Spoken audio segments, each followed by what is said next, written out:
देखिए हर खबर यहीं पर, सब्सक्राइब कीजिए TV9 भारतवर्ष। हमारी पूरी की पूरी व्यवस्था रुग्ण है और हम इस तरह के हादसों पे प्रतिक्रिया देते हैं और फिर अगले हादसे का इंतज़ार करते हैं। बीच में हम कुछ भी वैसा नहीं करते हैं जिससे कि इस तरह के हादसों पे पूर्ण विराम लगाया जा सके।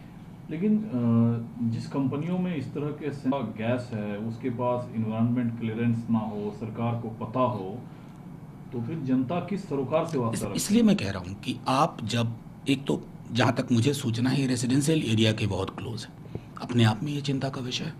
दूसरी बात है, क्या इसकी टाइमली ऑडिट हुई है, सेफ्टी ऑडिट हुई है? अगर हुई तो क्या कोई चीज़ ऐसी बताएगी कि इस पर फौरी तौर पर पहल करनी चाहिए? मैं समझता हूँ अब अचानक हम रिएक्टिव पोस्चर में आ रहे हैं, जबकि राज्यों का काम है, सरकारों का काम है प्रोएक्टिव इनिशिएटिव लेना, जिसका गंभीर अभाव है अक्रॉस स्टेट और पूरे के पूरे हमारे दर्शन में। हालांकि हाल के दशकों में राजनीतिक और सरकारी व्यवहार ज़्यादा संवेदनशीलता दिखाती है। 1 करोड़ रुपए मुआवजे का ऐलान हो गया। देखिए, मैं समझ रहा हूँ मुआवजा ठीक है, शायद थोड़ी राहत मिलेगी, लेकिन क्या ये मुआवजा इंसानी ज़िंदगी को वापस ला सकता है? मैं मानता हूँ, क्या कोई भी आप 10 करोड़ दे दो, किसी बच्चे को वापस ला दोगे? उसके पिता और माता के साये को वापस ला देंगे? ये चिंता अगर होती तो हमारी कार्यशैली में ये परिलक्षित होता। हमारी कार्यशैली में परिलक्षित नहीं हो रहा तो मुआवजा देके हम निश्चिंत हो जाएंगे। वंदे भारत मिशन के तहत संयुक्त अरब अमीरात से लोगों को केरल के कोच्चि समेत बाकी जगहों पे लाए जाने का काम शुरू हुआ। देखिए, बेहद स्वागत योग्य पहल है। उन्हें हम अलग अलग जगहों पे जो हमारे देश के नागरिक फंसे पड़े थे वो वापस आ रहे हैं, लेकिन मेरे लिए और करीब इस देश में मेरे जैसे कईयों के लिए, चाहे सत्ता पक्ष के और विपक्ष को, उनकी अभी भी चिंता प्रवासी मजदूरों को लेकर के है। जहां हमारा अब तक हमारी पहलकदमियां लगभग शून्य रही हैं।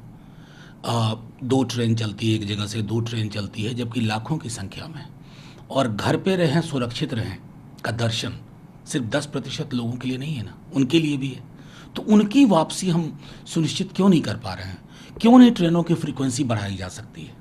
ये सवाल अभी भी परेशान करता है। दिल्ली को लेकर चिंताएं बढ़ती जा रही है। 4 मामले कल 24 घंटे के अंदर आए। हालांकि कांग्रेस के नेता अजय माकन ने सवाल उठाए हैं कि डेटा रात में ही क्यों जारी की जाती है। देखिए, मेरा सीधे तौर पे कहना है कि आंकड़े कई और राज्यों में दिल्ली समेत आ रहे हैं।